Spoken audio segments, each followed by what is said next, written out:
Wide. I want you to know that nothing happens by chance, that we are here by a divine appointment. I share this with our viewing audience as well, that we are here to inspire, to uplift, to move to the next level. And with that in mind, I was watching PBS, and there was a wonderful young man, a Harvard graduate. His name was Shawn Achor, and he had written a book called The Happiness Advantage. And I was so inspired by his work. It's mainly very mental, but as we open the space to allow the universe to do what the universe does best, the information was absolutely wonderful. And in The Happiness Advantage, he was sharing that when he went to Harvard, that there was a course called positive psychology, that mainly psychologists had studied what makes people unhappy. And if they stop doing what makes them unhappy, they become average. They don't go and lift that ceiling of to be really happy people. They just stop doing what they did to be unhappy. So it's sort of a status quo. He said, I wanted to look at the people who I call the happy outliers, the ones that go to the next level energetically, no matter what happens in their life, that they have that transmutation, the willingness to transmute the energy and make it work for them. I believe that we go through everything that we go through so that we can serve others. Not to say, oh, I went through that. Oh, my God, it was just unbelievable. And they say, oh, it was, you poor thing. My God, oh, terrible, ain't it awful? It just is. And I can top that. Oh, I'll top that. You know how that works. That's called a sympathetic vibration. That is a negative self-fulfilling prophecy. And it works beautifully. But we're about, energetically, moving past those things that no longer serve us so that we can be the light of the world. Jesus became the Christ. He came in with all kinds of stuff to handle. He had a temper. He had tears. He had disappointments. And then one day he said, be of good cheer. I have overcome the world. I have overcome the world of conditions, appearances, and effects. Be of good cheer. When we get it, and we are healed in our soul and in our heart, we look at all those experiences that we have gone through, and we see that we would not be who we are without those experiences. And Shawn Achor said that when he was 7 years old, he started his psychology. And he said, I became really a psychologist at 7 years old with my happy psychology, but I didn't know it. And he said, I was playing with my 5-year-old sister. We were on top of the bunk bed. I was doing my G.I. Joes, and she had her little ponies and unicorns. And he said, all of a sudden, we were playing, and it seemed that the week before that she didn't duck from an imaginary sniper bullet, and I pushed her, and she had broken her arm. So my parents were just like, you take care of your sister, you watch her, we're on top of the bunk bed, and we're playing G.I. Joe. And all of a sudden, I hear this thump, and I look down. My sister has fallen off the top bunk on all fours. Now, I know that terrified look on her face, that wailing look on her face, the minute she screams out and wakes our parents from their long winter's nap, I am in big trouble.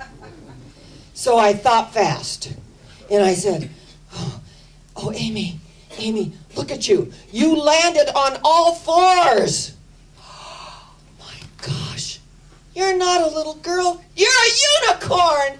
You're a unicorn. And her face went from this pain and on the verge of tears to, I'm a unicorn. She jumped back up on that top bunk, and we went on with our play. And from that moment on, he said, something shifted in my little 7-year-old brain from not wanting to get into trouble, that because the brain can only access certain information. It cannot cry and wail for mom and dad and say, oh, I'm a unicorn. I'm a unicorn. It cannot make that shift. It has to be one or the other. And she decided to be a unicorn. And energetically, he said, our father was a neuroscientist, and when I used to fall down, he would just say, laugh it off. He said, it was really good psychology, but, kind of like child abuse as well. But he said, I made it through, and got into this way of life because it was better than the alternative. Now, in our Science of Mind principles, Dr. Ernest Holmes wrote this in the 1920s, 1926. And when a journalist went up to him and said, well, what exactly is science of mind? He said, it is the laws of science, the opinions of philosophy, the revelations of religion applied to human need and the aspirations of man and woman. Now, when we take the laws of the universe, they're universal.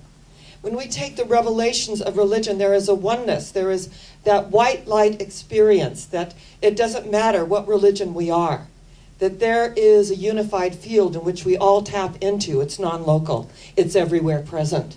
So when we look at the happiness advantage and the tests that were taken, I loved one test. They took a bunch of 75-year-old men, and they said, all right, it's 1979. It's now going to be 1959. They put them, in this kind of dorm facility with all of the magazines, the Time, the Newsweeks, the Post, and all of these magazines. And they had them for that date of 1959. He said, you are now going to be 20 years younger for 1 week. And so in this paradigm, for 1 week, they were 20 years younger. And when they were complete with the 1 week, they tested them. And their memories were better. They had like a skip in their step, their energy, their frame of mind was different. And he said, think if we, as a collective consciousness and an energy of the planet, began to see ourselves from a perspective of youth, that we are youthing, that we get old because we see other people get old, and that is what is modeled for us. Now, the Proverbs say, a merry heart doeth good like a medicine, but a broken spirit drieth the bones. And some of the most amazing people that I have ever known have had very, very amazing, turbulent lives and things to overcome, and overcame them so that they could say, be of good cheer. I have overcome. I have overcome this obstacle. I have overcome this environment. I have overcome this child abuse. I have overcome this alcoholic home. I have overcome this energy that no longer served me. Be of good cheer. And when we can arise in that recognition that there is something within us that is greater than that which resides out there in the world of conditions, appearances, and effects. That on some level, we're all a unicorn. In Africa, the pygmies had these skeletons, looked like kind of like a face of a horse with a horn, and they called it the African unicorn. And when a scientist went over, actually a friend of Dr. Livingstone's, and saw that the pygmies were captured, he paid to have them released from the slave traders because he thought it was so horrendous. And out of gratitude, they gave him pelts and these skeletons of the African unicorn, which was a giraffe and a zebra who had mated. Now, when we went back to England to his British scientist friends, they thought he was insane. They thought he was absolutely nuts. And then, interestingly enough, they went over and they actually experienced the giraffe and the zebra mating and having what they call the African unicorn. So he says, isn't it interesting that when we raise the bar of our expectation within ourselves, all things are possible? We've been saying that in the spiritual life. And I had a conversation with someone on Friday evening. Robbie Motter put on this beautiful Mardi Gras in Menifee for the Chamber of Commerce. And 500 people showed up. It was so wonderful. And our own Fleet Easton was the star of the show. And the American Idol, right? America's Got Talent. The representative sat next to me. And I said, oh, Fleet is amazing. Are you aware that he was awarded the Touching Lives Humanitarian Award, that he serves the homeless every day, that he was voted Desert Idol? She's writing all this down. She's texting, in her little thing. Then she's texting to her friend that also works at America's Got Talent. And I said, just, look at he's doing, and this energy field, but you can imagine with the full orchestra and amazing how this man not only has talent, but he is a beautiful human being. I think that's what we all want. So it was interesting how the universe just plopped her down. She actually thought I was interesting, so she came from across the table to sit next to me. So that's how the law of attraction and action works. That when we emit a certain happiness and a certain energy, people want to sit next to us. They want to see what we're all about and what we do that works for us. Because I believe that your success makes mine possible. And my success makes yours possible. Reverend Trent mentioned that he went to one of his minister friends, and she had this thing in New York called a happy hour, and he said, oh, I love that. I use that for my teleconference. And she said, no, we really, we thought about it, and we had this group come together, and, we came up with it. It was a lot of work. I don't think so. And he said, I was so stunned. I was just so stunned that, that she said no. And I went within, and I got so clear that the name of my new seminar, teleconference, is going to be, guess what? Get happy. Get happy. Because we have a choice to get happy.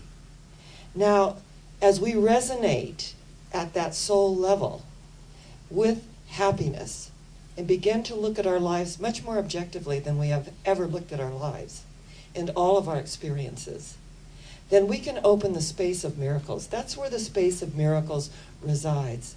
When we make a new conscious choice that I'm going to move beyond these conditions, these appearances, and these effects. That I'm going to know at the deepest level within me that I went through these experiences so that I could serve others.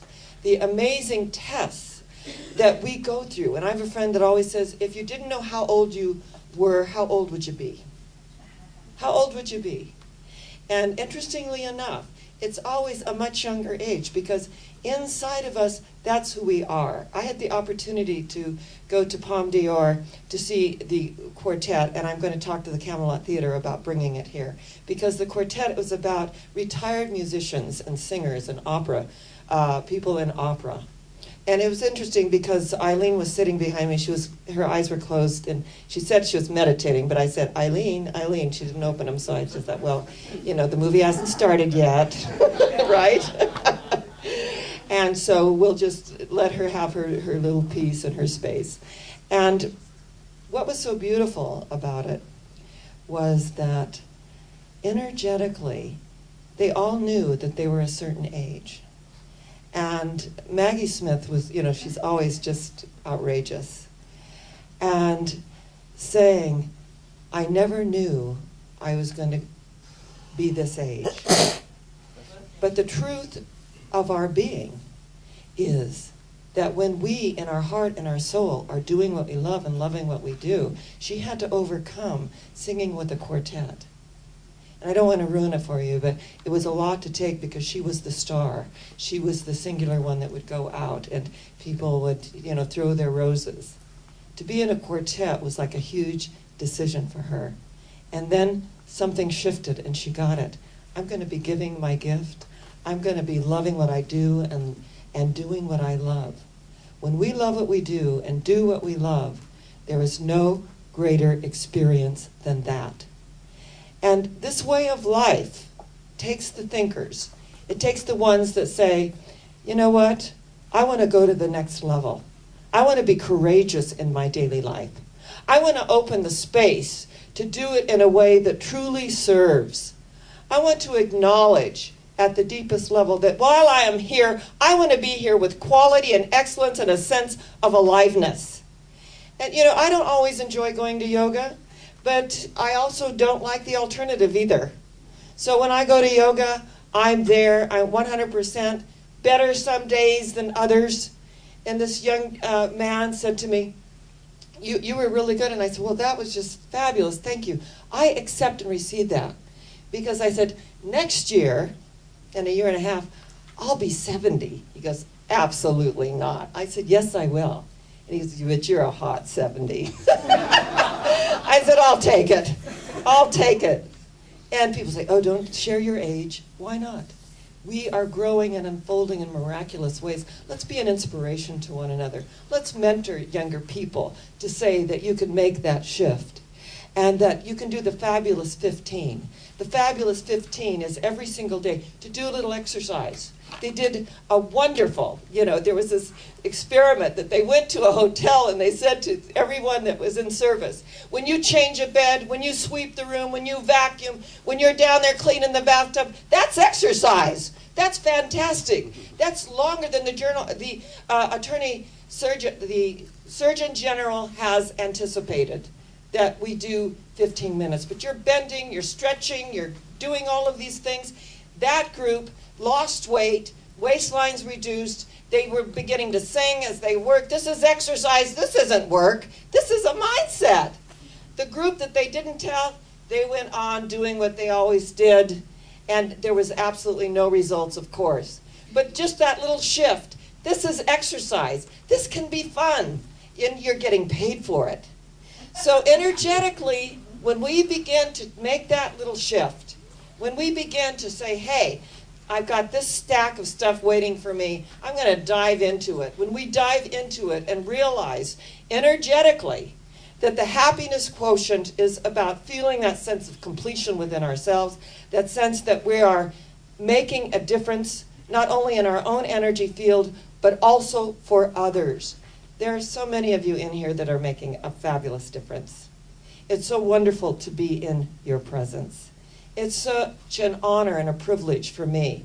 And it was interesting, our speaker Wednesday night, Dr. Yoshi, said that he was honoring Ted and he was honoring Fleet and not to take away from your leader. And I told him later, I said, you acknowledge anyone in my community. You don't take away from me. You add to my consciousness and my energy. Because there is only oneness in the universe. Too many people, they got words like competition and rival. That isn't part of the happiness quotient. Your success makes mine possible. My success makes yours possible. I'm just as thrilled for you and happy for you when you succeed and something wonderful happens for you as I am for myself. And I've now been nominated for Gutsy Women Who Inspire. I said, well, it took me almost 69 years of my life to be nominated for Gutsy Women Who Inspire. And I thought, well, if I'm inspiring younger women to be gutsy, to get out there, to live your dream, to be who you are, so be it. It's about being ourselves. It's about going to the next level. It's about opening the space to realize that when I fall off the bunk bed and I land on all fours, I'm a unicorn. I'm not going to call for help. I'm not going to put out negative vibes. I'm a unicorn. I'm going to jump right back up there. I'm going to get back in the game. I'm going to get back on the horse. I'm going to do whatever it takes, because nothing and no thing. I'm not going to give my power away to people, places, or things outside of me. I'm not giving my power away or my happiness, because my happiness is within me, and it spills out onto you. And your happiness comes back to me, and guess what? We create just an outrageous circle of life, love, truth, and beauty. And we permeate these walls, and we honor each other at the very deepest level. So come on, everybody. Get happy. Get yourself in that place of gratitude, and be grateful every single day of your lives for that gift of life and that opportunity to make a difference. I love you. God bless you. And we are what? Going higher yet. Where are we going? Higher yet. Yes, we are higher yet. And so it is. God bless you.